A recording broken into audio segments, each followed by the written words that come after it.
आज हम पढ़ेंगे क्वांटिटी सर्विंग और एस्टिमेट के बारे में। ठीक है जी।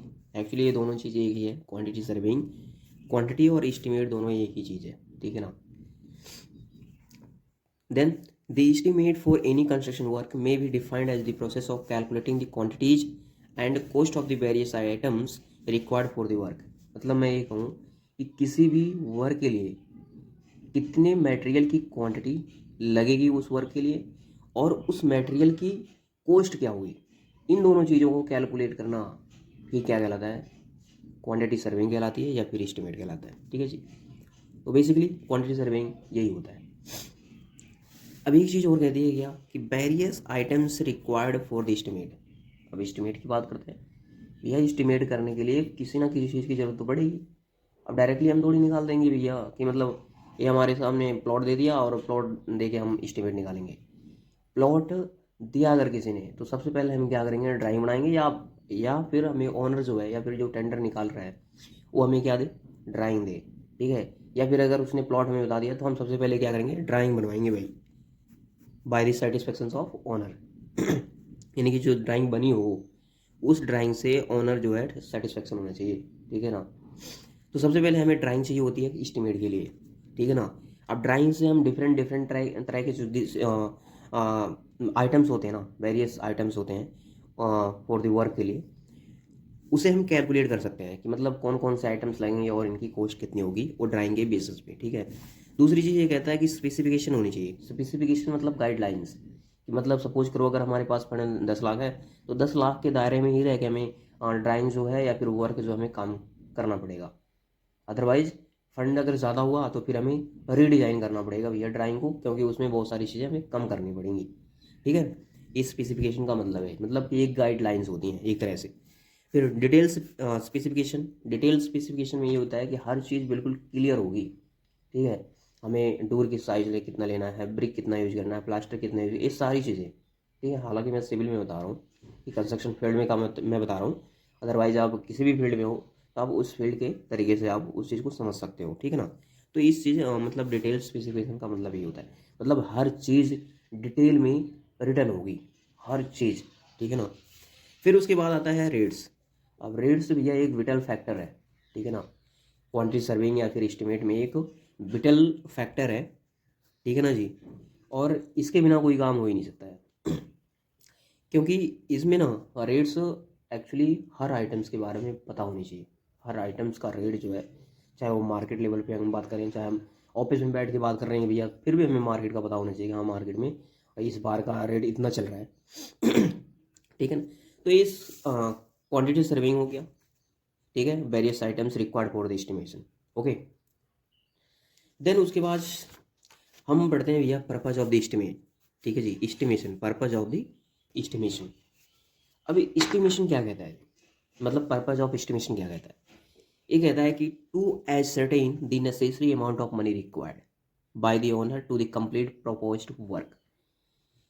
ठीक है जी। मतलब कि जो काम हम करवाने वाले हैं उस काम को कंप्लीट करने के लिए कितनी फंड यानी कि कितनी मात्रा में मनी की ज़रूरत है, उस चीज़ को एस्टिमेट बताता है।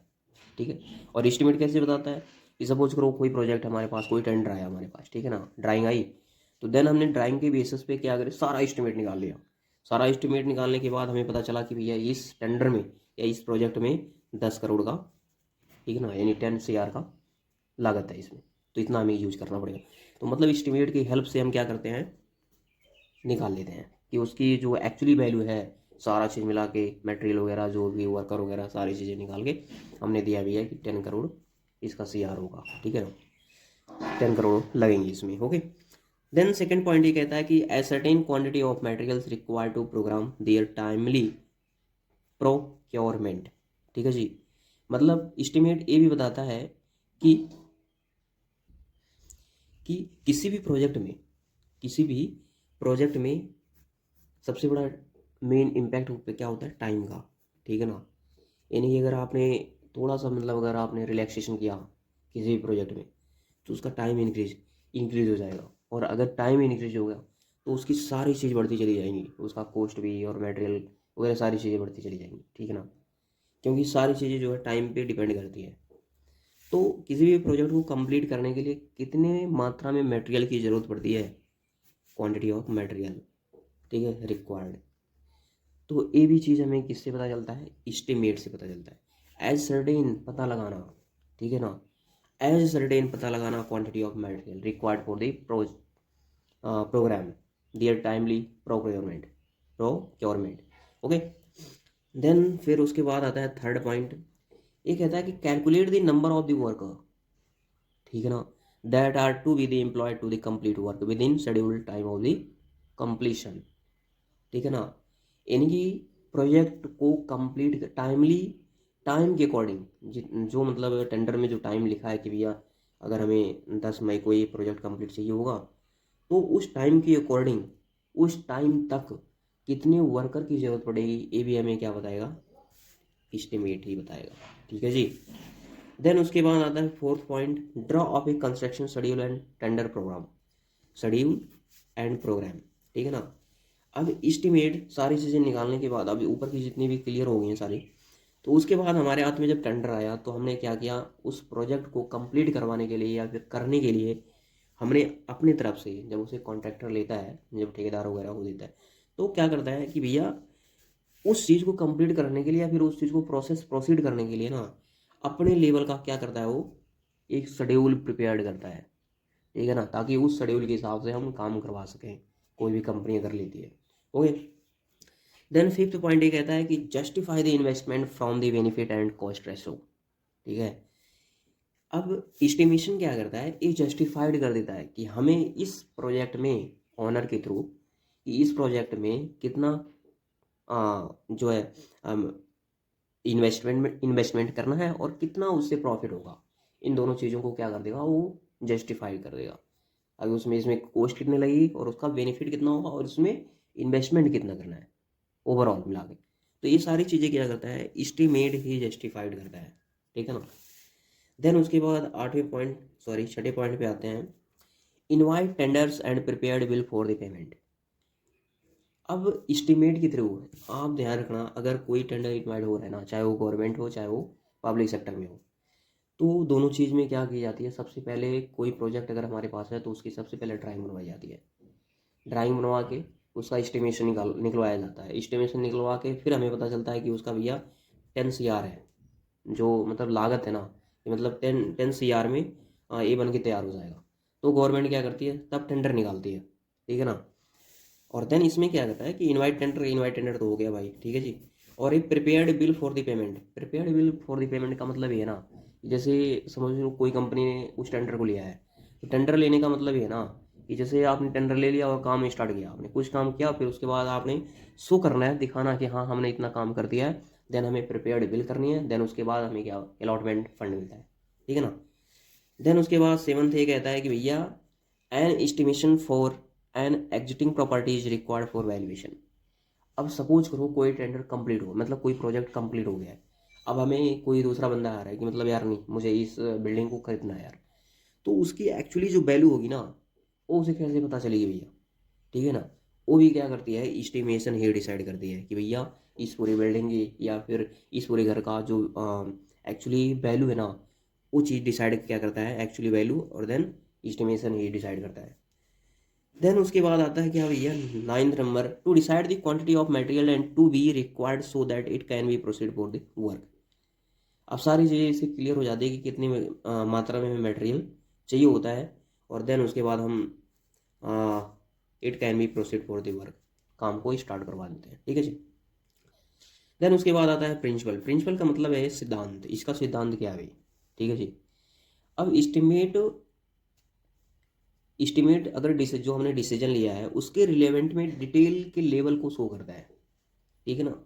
रिलेवेंट डिसीजन, उसके रिलेवेंट में अगर हमने कोई डिसीजन लिया है तो उस डिसीजन के लेवल को क्या करता है, वो शो करता है, प्रिंसिपल ही कहता है, ठीक है जी। दूसरा है completeness required, that is include all items at add nothing extra. मतलब किसी भी प्रोजेक्ट को कंप्लीट करने के लिए ना, उसमें हमें उतने ही मटेरियल को ऐड करना है जितने की हमें ज़रूरत है, नॉट एक्स्ट्रा। ओके, ये चीज़ प्रिंसिपल कहता है। देन लास्ट पॉइंट कहता है documentation must be in a form that can be understood, checked, verified and corrected. Principle का मेन सिद्धांत ये होता है कि भैया जो डॉक्यूमेंटेशन है वो क्या होनी चाहिए, वेरीफाइड होनी चाहिए, चेक्ड होनी चाहिए और करेक्टेड होनी चाहिए। ठीक है जी, ताकि कोई भी अगर उसे देख रहा है ना उसे ईजिली अंडरस्टैंड हो जाए, ठीक है, उसे ईजिली समझ में आ जाए। ठीक है जी, तो ये है भैया प्रिंसिपल भी हो गया और पर्पस भी हो गया। देन उसके बाद एक पॉइंट आता है ऑब्जेक्टिव। ठीक है, मेन ऑब्जेक्टिव ये कहता है कि the main objective of the quantity surveying estimate know beforehand the cost of the work. ठीक है ना, मतलब ये कहता है कि भैया इसका जो मेन ऑब्जेक्टिव है ना, मेन ऑब्जेक्ट है, किसी भी टेंडर को या किसी भी प्रोजेक्ट को हैंड ओवर करने से पहले उसकी कॉस्ट हमें क्या होनी चाहिए, पता होनी चाहिए। यदि if the estimate cost is greater than the fund available, यदि ओनर कहता है कि भैया मेरे पास 10 करोड़ ही हैं और हमने जो ड्राइंग बनाई, जो हमने एस्टिमेट किया, अगर वो 12 करोड़ जा रहा है तो क्या करेंगे भैया, देन यदि ज़्यादा होती है उस कॉस्ट से, अगर हमने जो ड्राइंग बनाई उससे ज़्यादा होगी, ठीक है ना, 12 करोड़ होगी और मालिक के पास क्या, ओनर के पास 10 करोड़ ही है, then fund available attempt are the made to reduce the cost of the changing the specification और by the reducing the work. तो उसमें से कुछ चीज़ें हम रिड्यूस कर देंगे और कुछ स्पेसिफिकेशंस होती हैं, कुछ स्पेसिफिकेशंस होती हैं उस चीज़ को हम क्या कर देंगे, उसे डाउन करेंगे थोड़ी, मतलब उसमें कम ही करेंगे, ठीक, कम कर देंगे। ठीक है ना, उसमें स्पेसिफिकेशन में क्या करेंगे, चेंजेस कर देंगे और रिड्यूसिंग दी वर्क। ठीक है ना, काम को थोड़ा बहुत उसमें से रिमूव कर देंगे, हटा देंगे। देन फिर उसके बाद ये कहता है the attain the highest possible accuracy in the quantity problem solving. Then मतलब attain the highest possible accuracy, मतलब जो हम हाइट पे जैसे वर्क करते हैं ना, तो सारी चीज़ें एक्यूरेसी के साथ होनी चाहिए। ठीक है ना, accuracy in quantity, quantity problem, ठीक है, solving. Okay, to be the better understand the mode of the site development and the execution. ठीक है, okay, then thank you so much. अगर आप मेरे चैनल पे नए हो तो मेरे चैनल को सब्सक्राइब कर लीजिए और मेरे चैनल पे आने के लिए आप सभी लोगों का बहुत बहुत शुक्रिया। Thank you so much.